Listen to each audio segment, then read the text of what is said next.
Доброго дня, дорогі друзі! Сьогодні я отримала пакунок з Китаю. І це ті самі пензлики від компанії Golden Maple, які я замовила на ваших очах у моєму відео. Пройшло десь 2 доби, і ось вони приїхали. Така ж сама коробка на 3 пензлики. Я розумію так, що коли люди купують, скажімо, 6 пензликів, то, можливо, вони отримують 2 коробки. Також тут є записка з подякою та інформацією, як доглядати за цими пензликами. Ці пензлики, які прийшли сьогодні, я придбала. Я за них заплатила. А оці 3, які я показувала в моєму останньому відео, ця компанія Golden Maple, надіслала їх мені безкоштовно, щоб я ними трошки помалювала і дала їм свою оцінку. Коли я їм написала, що пензлики мені дуже сподобалися, і що вони такі ж гарні, як і дорогі відомі бренди, скажімо, як цей пензлик компанії Rosemary Company, він дорожче, і це також колонковий пензлик. Як ви бачите, немає ніякої різниці на вигляд, також на дотик і на те, як ними малювати. Хочу подякувати всім, хто придбав ці пензлики після мого відео і для зменшення ціни написав код Оксана.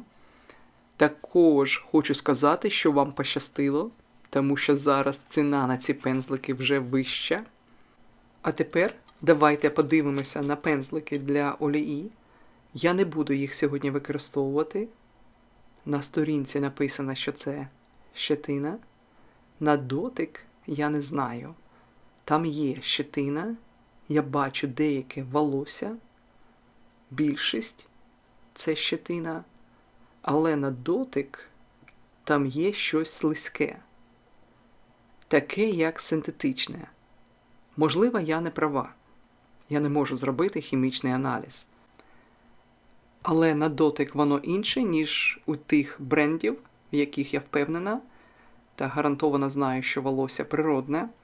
Але що найважливіше у пензлику, це те, як він малює, і як довго він проживе. А це може сказати тільки час. Цей великий пензлик, мені здається, можна використовувати з акварелью.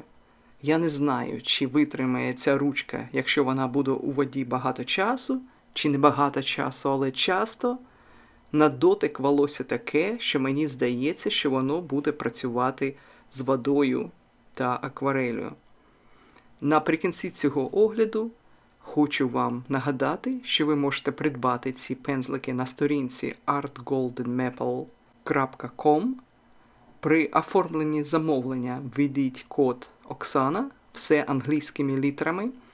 Ви отримаєте 20% знижки на ваші пензлики. Я сподіваюся, що ці пензлики вам сподобаються так само, як вони сподобались мені.